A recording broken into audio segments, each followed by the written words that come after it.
वन्दे मातरम् सुजलां सुफलां। CZ classes में आपका स्वागत है। आज हम 12th एनसीईआरटी की एक्सरसाइज नंबर 5.5 का क्वेश्चन नंबर 1 करने जा रहे हैं। स्टार्टिंग करते हैं तो हैशटैग आजकल चल रहा है मोदी जी रोजगार दो। इस मुहिम को सीजेड क्लासेस भी समर्थन देता है। सरकार को भी सोचना चाहिए। बहुत ज़्यादा बेरोजगारी की समस्या लगातार बढ़ रही है। कोविड के बाद भी बहुत ज़्यादा बेरोजगारी की समस्याएं बढ़ रही हैं।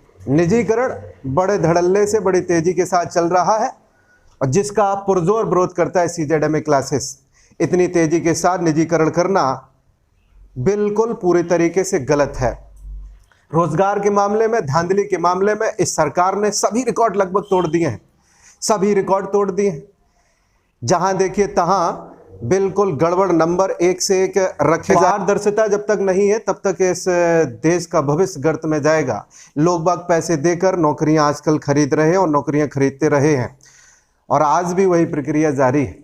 समाज में भी कई लोग मिल जाएंगे कि 15 लाख में नौकरी, 20 लाख में नौकरी हमने देके ली है, मास्टर हम बन पाए इतने रुपए देके। तो पारदर्शिता होनी चाहिए। मोदी जी को रोजगार देना ही चाहिए। आए थे, बड़े बड़े सपने दिखाए थे। इन सपनों को कौन पूरा करेगा? आप ही पूरा करेंगे। निजीकरण, पेट्रोल के दाम सब पे लगातार मोदी जी की जो सरकार है, गवर्नमेंट है, निश्चित रूप से फेलियर साबित हो रही है और हम सबको इस मुहिम में हिस्सा बनना चाहिए। अगर आप अपनी बात को कहेंगे नहीं तो किस प्रकार से वहाँ तक बात पहुँचेगी। तो निश्चित रूप से मोदी जी रोजगार दो मुहिम को सीजेड क्लासेस समर्थन देता है। अब क्वेश्चन नंबर 1 पर आते हैं। 5.5 क्वेश्चन नंबर 1 एक्सरसाइज 5.5 और क्वेश्चन नंबर 1 पर हम आते हैं। तो क्वेश्चन नंबर 1 लिखा है cos x into cos 2x into cos 3x। होगा क्या? किस प्रकार से हम प्रक्रिया आगे बढ़ाएंगे?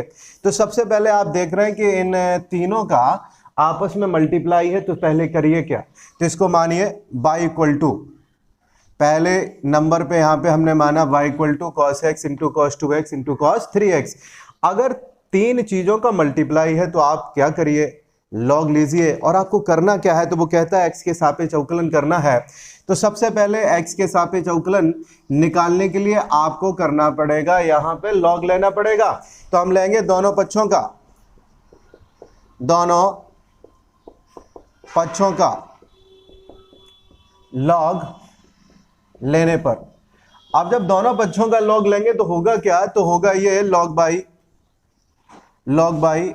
और यहां जब लॉग आप लेंगे, जैसे ही आप लिखेंगे तो log cos x plus log cos 2x plus log cos 3x।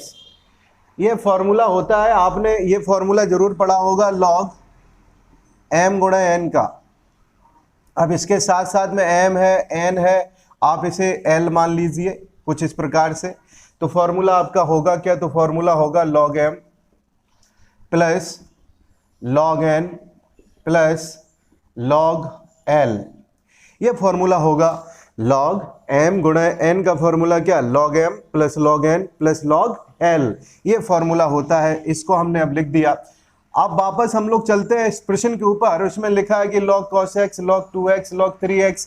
अब इसको हमें x के सापेक्ष में अवकलित करना है। तो लिखेंगे यहाँ x के सापेक्ष अवकलन, x के सापेक्ष अवकलन करने पर। अब x के सापेक्ष अवकलन अगर हम करेंगे तो होगा क्या? इसका हो जाएगा log x का, आप जानते हैं 1 अपॉन बाई। अब बाई का जब आप दोबारा करवाएंगे तो ये निकलेगा dy अपॉन dx। इसके बाद में log x, इसको आप x मान के चलिए। जब इसको आप x मानेंगे तो ये होगा 1 अपॉन cos x। 1 अपॉन कितना हो गया? cos x हो गया। अब इस cos x का भी आपको अवकलन करवाना पड़ेगा। अब cos x का अवकलन करवाना पड़ेगा तो आप लिखिए d अपॉन dx क्या? cos x आपको लिखना पड़ेगा। इसके बाद में प्लस का निशान, log x। अब ये है, इतनी व्यवस्था है इसके स्थान पर पहले तो 1/cos 2x लिखें, 1/cos 2x हमने लिख दिया। अब इस cos 2x का आप अवकलन करिए, d/dx cos 2x का आप अवकलन करिए, हो गया। इसके बाद में थर्ड बात जो हमारी लिखी है यहाँ, फिर से वही बात, 1/1 क्या, तो cos 3x हमने लिख दिया, cos 3x। d/dx आपको करना पड़ेगा cos 3x का। अच्छे से आप जानते हैं cos x का क्या होगा, cos 2x का क्या होगा, cos 3x का क्या होगा। ऊपर हम लोग देख लेते हैं, होगा 1/by dy/dx equal to 1/cos x लिखा रहने दीजिए। cos x का क्या होता है, माइनस के साइन x। अब माइनस के यहाँ पे हमने लिख लिया माइनस के sine x upon cos x। ध्यान देने योग्य ये बात है, ध्यान देने योग्य कौन सी बात है कि x जो है, इसमें जो x है सिर्फ और सिर्फ x ही है। यहाँ 2x है, यहाँ 3x है। जब आप इस x का अवकलन करवाएंगे तो होगा क्या, 1 होगा, वो लिखा नहीं जाएगा। अगर हम x की बात करें तो x का अवकलन क्या होगा, 1 होगा, वो लिखा नहीं जाएगा। आप सब जानते हैं इन सब बातों को। इधर अगर बात करें तो cos 2x का फिर से आप अवकलन करवाएंगे तो माइनस के साइन 2x आएगा। यहाँ लिखेंगे माइनस के साइन 2x, अपॉन में क्या है, तो अपॉन में होगा cos 2x। cos 2x की अगर बात करें तो क्या होगा, माइनस के साइन 2x अपॉन में क्या, cos 2x। अब ध्यान हमें यह देना है कि इस जगह एंगल आपका कितना है, यहाँ तो x था, यहाँ कितना है, 2x है। जब आप 2x का अवकलन करवाएंगे तो अवकलन कितना आएगा, 2 आएगा। देखो हमने समझा था, पहले भी हम कई बार इसकी बात कर चुके हैं। 2x का क्या होगा, संख्या कहाँ आएगी, बाहर कर ली। इसके बाद में d/dx, x का क्या, तो x का हम कई बार डिस्कस कर चुके हैं। इसका क्या रहता है, 1, तो 2 का 1 में गुणा 2 ही होगा। इसके बाद में यहां हम लोग लिख देंगे इंटू 2। कहां से आई ये 2, तो इस 2x का जब आप करवाएंगे अवकलन तो फिर ये 2 आ जाएगा। अब आते हैं इस थर्ड वाले पे, तो यहां फिर से वही करना पड़ेगा, माइनस के साइन 3x अपॉन में क्या लिखा है, cos 3x। इसके बाद में जो एंगल आपका 3x दे रखा है तो इंटू में यहाँ पे क्या कर देंगे, 3 कर देंगे। अब क्या होगा, तो अब 2 काम और बाकी है। साइन अपॉन कॉस आप जानते हैं tan होता है। माइनस अगर हर एक जगह है तो इससे माइनस चिन्ह कॉमन लीजिए। इसके अलावा आपको dy/dx बताना है, dy/dx बताने, इसका मतलब 1 जो बाई लिखा है इसका भी पक्षांतर करना ही पड़ेगा, तो कर देंगे।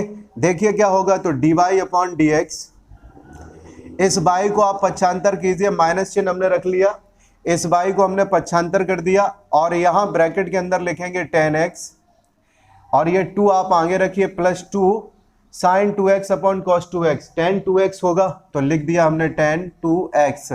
इधर क्या होगा, तो 3 tan 3x हो गया। इसके बाद में आप बाई का मान जो आपने माना था उसको भी रखिए।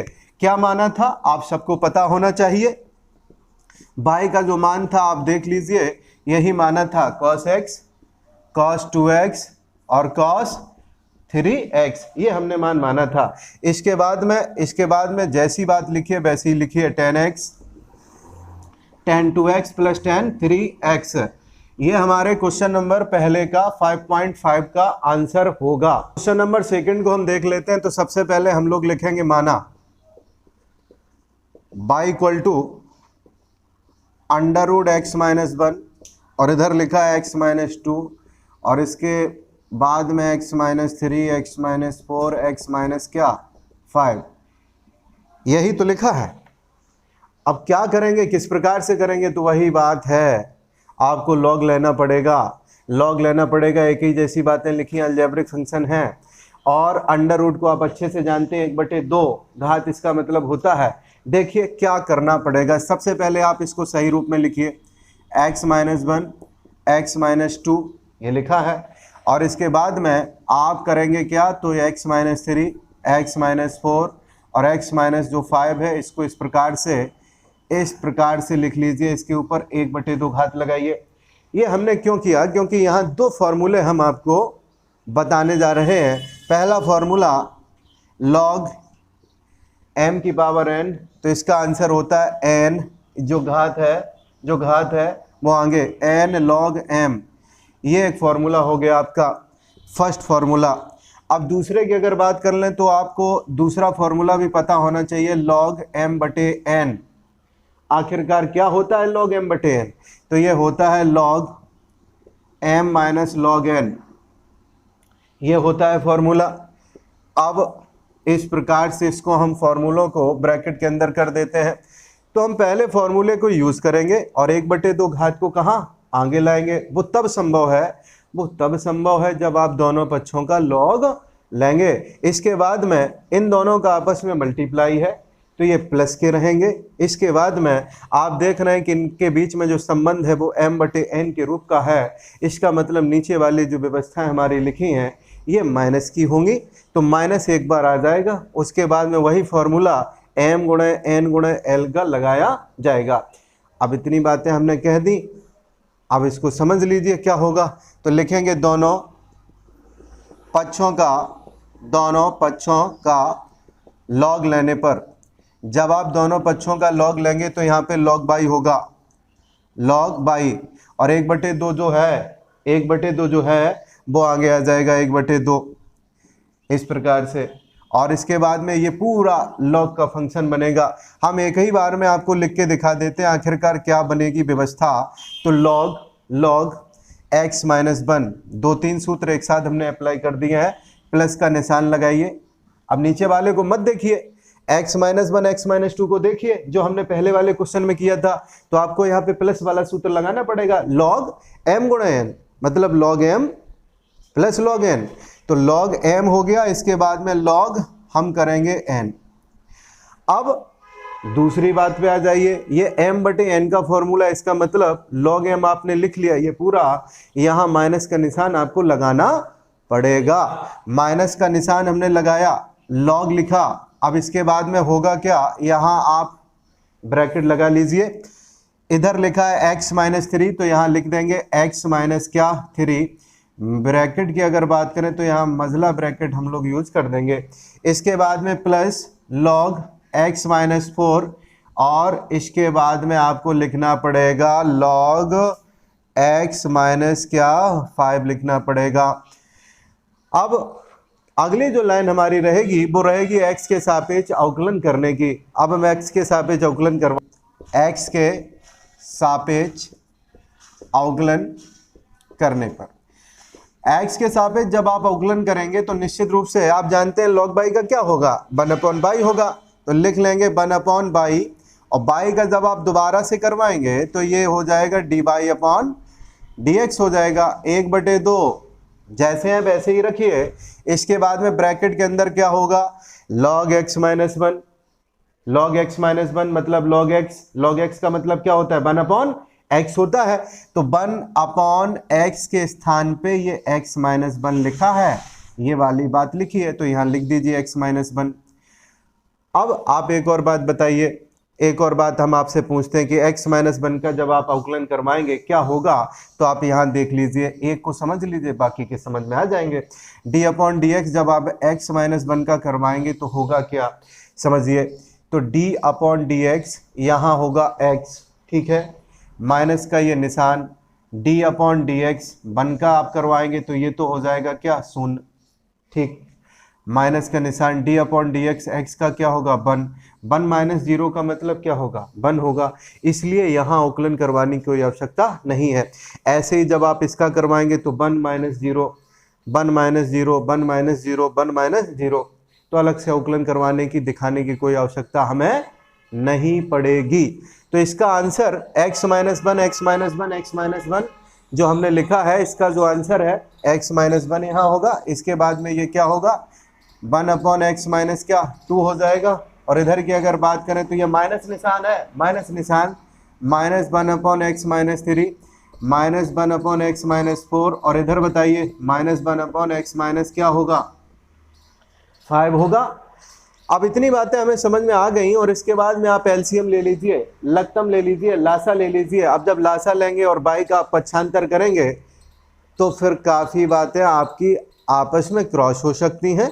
आप चाहें तो आप इतना ही छोड़ सकते हैं, लेकिन एक काम और करेंगे, dy/dx हमने लिखा 1/2 बाई, यहाँ पे हमने बाई का गुणा करवा लिया, अब बाई का गुणा करवाने के बाद में 1/(x-1) प्लस 1 जो बात लिखी है बिल्कुल वैसे ही आप लिख दीजिए, x-4 x-5 यहाँ जैसा लिखा है वैसा ही लिख दीजिए। अब बाई की अगर बात करें तो बाई का जो मान है वो हम लिख देते हैं। बाई का जो मान होगा वो कुछ इस प्रकार से होगा, 1/2 अंडर रूट के अंदर x-1 x-2 यहाँ होगा, क्या होगा तो x-3 और इसके बाद में x-4 इधर है x-5 ये हम लिख देंगे। और बाकी की जो बात हमारी है ब्रैकेट के अंदर वो जैसी की तैसी हूबहू लिखी जाएगी, x-2 यहाँ x-3 x-4 और इसके बाद में x- क्या। क्वेश्चन नंबर अब थर्ड की तरफ चलते हैं। 5.5 का जो थर्ड है वो ऐसे लिखा गया है। मान लेंगे सबसे पहले, माना y equal to log x की पावर क्या लिखा है cos x, घात के रूप में है, log m की पावर n के रूप में है, तो इसको हम फॉर्मूले के जरिए देख लेते हैं एक बार फिर से। चूंकि log m की पावर n का फॉर्मूला n log क्या होता है m होता है। आपको करवाना है x के सापेक्ष अवकलन, तो पहले नंबर पे आप करिए क्या, इसको ये cos x ऊपर लिखे हैं फॉर्मूले के प्रयोग के द्वारा, इसको आप नीचे करिए। तो दोनों पक्षों का क्या करने पर, log लेने पर, यहाँ लिखेंगे दोनों पक्षों का log लेने पर। जैसे ही आप दोनों पक्षों का log लेंगे, जैसे ही आप दोनों पक्षों का log लेंगे, इसके बाद में ये समस्या कुछ ऐसी हो जाएगी, log बाई ये जो है cos x ये आपका आ जाएगा इधर, मतलब जैसे n थी वैसे ही यहाँ पे cos x आ गया, ये log रहा, ये log रहा, m के स्थान पे आपका क्या लिखा गया है log x, तो यहाँ आप लिख देंगे log x। फर्स्ट फलन और सेकंड फलन यहाँ पे यूज होगा, कारण उसका ये है आइलेट आप जानते हैं, आइलेट के अंदर ये जो cos x है, क्या cos x जो है वो त्रिकोणमितीय फलन है, और इसके बाद में ये log x जो लिखा है वो लॉगरिथम फलन है। तो आप इसको फर्स्ट फलन कह दें और इसको कौन सा फलन कह दें, सेकंड। अब फर्स्ट फलन और सेकंड फलन का जो फॉर्मूला है वो आपको हम लिख देते हैं, क्या होता है तो d/dx फर्स्ट फलन इंटू सेकंड फलन का जो फॉर्मूला होगा, पहला फलन जैसे का तैसा, दूसरे का आप अवकलन कीजिए d/dx सेकंड का अवकलन प्लस सेकंड फलन जैसे का तैसा, इसके बाद में पहले का अवकलन, ये फॉर्मूला आपका हमने लिख दिया। इसके बाद में अब देख लेते हैं क्या होगा, तो यहाँ पे लिखना पड़ेगा x के सापेक्ष अवकलन करने पर। जैसे ही आप x के सापेक्ष अवकलन करेंगे तो log बाई का आप अच्छे से जानते हैं, log बाई का क्या हो जाएगा, log बाई का हो जाएगा 1/बाई, और बाई का जब आप दोबारा से करवाएंगे dy/dx हो जाएगा। पहला फलन cos x है तो जैसे का तैसा रखिए, जैसे का तैसा। दूसरा फलन आपका log x है तो इसको ऐसे लिख लीजिए d/dx log x लिख लिया हमने, प्लस का निशान लगाइए। सेकंड फलन जैसे का तैसा लिखिए, मतलब log x लिखिए। पहले का अवकलन यहाँ लिखेंगे d/dx, पहला मतलब कौन, पहला मतलब यहाँ पे cos x है। आप बढ़ते जाइए, आंसर आ जाएगा बड़े आसानी से, cos x log x। तो log x का क्या होता है, अवकलन की अगर बात करें तो आप जानते हैं ये होता है 1/x। x अगर है तो x का अवकलन बाद में जब करवाते हैं दोबारा से 1 होता है, लेकिन इस x के स्थान पर अगर कुछ और रहे तो उसका अवकलन आपको दोबारा करवाना पड़ेगा, जैसा कि यहाँ लिखा है ये log है, और x के स्थान पे आपका कितना लिखा है, log x लिखा है। तो पहले बार में आप करेंगे 1/, x के स्थान पे कितना है पूरा log x है, आप लिखेंगे log x। अब इस log x का दोबारा से आपको करवाना पड़ेगा क्या, अवकलन, मतलब ये हुआ कि d/dx log x करना पड़ेगा, जैसा कि यहाँ भी होता है। x का अवकलन आप करवाएंगे d/dx x लिखेंगे, लेकिन इसका जो अवकलन होता है वो 1 हो जाता है, इसलिए इसको लिखने की ज़रूरत नहीं पड़ती है। लेकिन यहाँ log के बाद में ये पूरा log x था तो 1/ हमने log x कर लिया, इस log x का दोबारा से अवकलन करना पड़ेगा। इसके बाद में प्लस का निशान, और फिर आपके आगे लिखे हैं log x, d upon d x cos x, minus के साइन एक्स, माइनस के साइन एक्स। कॉस एक्स का अवकलन कई बार हम लोग देख चुके हैं, तो ये होगा माइनस के क्या, साइन एक्स। एक बार आप फिर से वही काम करिए, बाई को पक्षांतर करिए। जब आप बाई को पक्षांतर करेंगे तो बड़ी आसानी के साथ में हमारा आंसर मैच करेगा। D y upon d x, y को आप पक्षांतर करिए, तो हमने यहाँ बाई लिख लिया। बाई लिखने के बाद में इसको भी आप ठीक से कर लीजिए, तो ये होगा हमारा cos x upon log x, ये लिखा है। d upon d x, log x का अवकलन किया तो 1 अपॉन एक्स, तो 1 अपॉन एक्स को कुछ इस रूप में यहाँ पे हमने लिख लिया।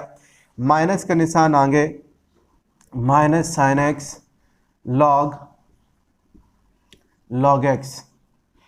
अब बस एक काम और आपको करना है कि इस बाई का जो मान है वो हम लिख देते हैं कि जो बाई का मान है, वो क्वेश्चन ही होता है जो हमसे बाई का मान पूछा जाता है।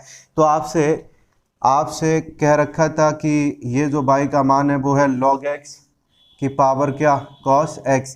बाई का मान जो शुरुआत में हमने माना था log x की पावर cos x, और इसके बाद में हमें कुछ नहीं करना है, जैसी बात लिखी गई है वैसे ही लिख देनी है। माइनस के sine x into log x।